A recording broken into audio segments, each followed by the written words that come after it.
اس میدان کے اندر 3 غلطیاں مسلسل ہو رہی ہیں، اور جب تک ہوتی رہیں گی میں اور آپ روتے رہیں گے، اور جب تک یہ 3 غلطیاں نہ چھوڑیں اس وقت تک امت اور ملت کا دھارا سیدھا نہیں ہوگا۔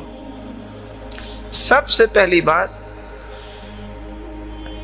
بلغ ما انزل الیک من ربک، جب تک ہم نے قرآن و حدیث کی دعوت خالص نہ دی اس وقت تک روتے رہیں گے۔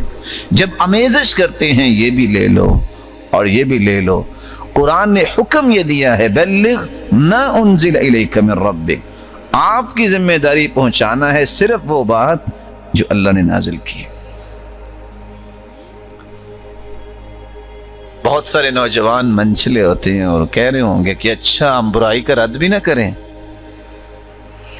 تو برائی کا رد کرنے کے لیے 2-2 4-4 گھنٹے اگر انسان جو ہے وہ ڈیبیٹ کر رہا ہے، اور ساتھ یہ ہے صرف گفتگو اس بات پہ ہو رہی ہے کہ آپ غلط ہیں اور آپ غلط ہیں اور آپ غلط ہیں، آپ کا کام ہے قرآن اور اس کے اللہ کے رسول کے فرمان کو پہنچانا۔ دوسری بات، قرآن و حدیث کی دعوت کے ساتھ جب تک آپ کا مطمع نظر یہ نہیں ہے اللہ میرے اس عمل کو قبول فرما لے اور تو راضی ہو جا، یہ عمل بھی بابرکت نہیں ہوگا، یہ عمل بابرکت نہیں ہوگا۔ آپ یہ کیوں چاہتے ہیں کہ میں یہ کام کر رہا ہوں تو میں نے منوا کے رہنا؟ آپ کی ذمہ داری نہیں ہے، آپ کی ذمہ داری یہ ہے میرے مالک تجھے راضی کرنا ہے، تو راضی ہو جا اور میرے اس عمل کو باعث برکت بنا دے۔ اور تیسرا کام، اخلاق، نرمی، احترام، جب تک یہ 3 چیزیں نہیں آئیں گی اس وقت تک آپ کی یہ دعوت بھی کامیاب نہیں ہوگی۔ اس لیے امام شافعی کہا کرتے تھے جو شخص جیتنے کے لیے بات کرتا ہے دلیل علی خست عقلی، یہ اس کے احمق ہونے کی علامت ہے۔ اس کو اس لیے بات کرنی چاہیے اللہ کا دین جیتے، خود نہیں، اللہ کے دین کی بات بلند ہو، اللہ کا قرآن بلند ہو، رسول اکرم صلی اللہ علیہ وسلم کی مبارک طریقے دنیا میں عام ہو جائیں۔ اس کو اس سے کوئی غرض نہیں ہونی چاہیے کہ میں جیتا ہوں یا ہارتا ہوں، اس کو ہونا یہ چاہیے اللہ کا دین بلند ہونا چاہیے۔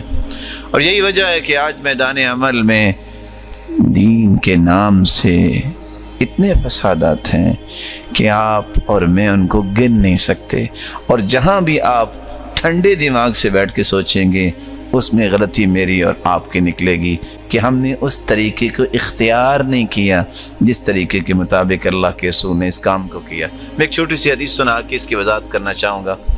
اگر آپ نے کسی کی اصلاح کرنی ہے تو اس کے لیے ضروری ہے کہ آپ کہیں اوے چور، ضروری ہے؟ اوے کافر، او منافق، اوے فاسق، ضروری ہے؟ یہ ہم چونکہ اس کو ضروری سمجھ بیٹھے اور ہماری پوری صلاحیت اس پہ لگتی ہے کہ میں ثابت کروں گا آج کہ تم جہنمی ہو، اور قرآن کہتا ہے وَلَا تُسْأَلْ عَنْ أَصْحَابِ الْجَحِيمِ، تم سے تو جہنمیوں کے بارے میں پوچھے نہیں جانا، تو آپ کس چیز کی تیاری کر رہے ہیں ساری؟ ایک بات اللہ کے رسول صلی اللہ علیہ وسلم نے سمجھانی تھی، 6 طریقے اختیار کیے۔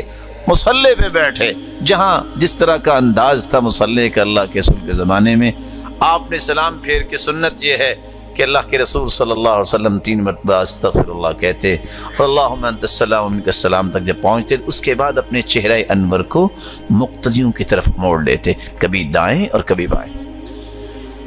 صحابی معاذ بن جبل رضی اللہ تعالی عنہ، حدیث آپ نے سنے ہوئی ہے، ان کو کوئی کام ہوگا وہ جا رہے تھے، آپ نے وہاں بیٹھے پہلی بات یہ کہی یا معاذ انی احبک، معاذ مجھے آپ سے بہت محبت ہے۔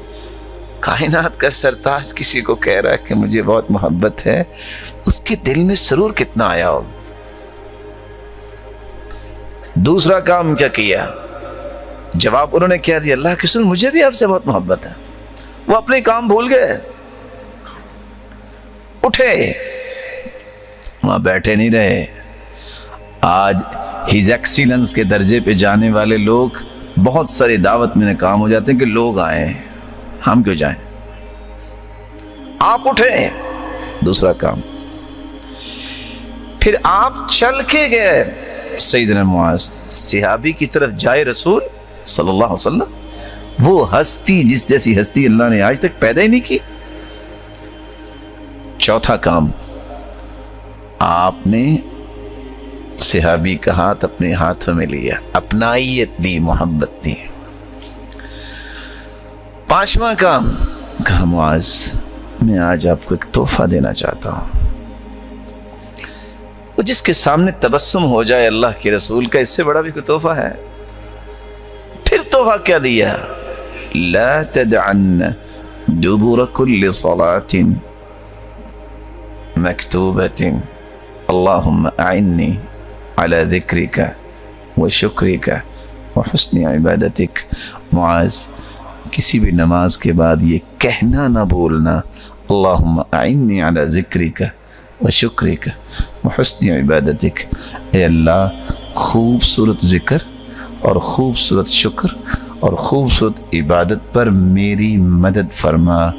صحابی معاذ جب دنیا سے جانے لگے تو کہتے ہیں لوگوں گواہ رہنا، جب سے میں نے سنا ہے آج تک کسی نماز کے بعد اس کو چھوڑا نہیں ہے۔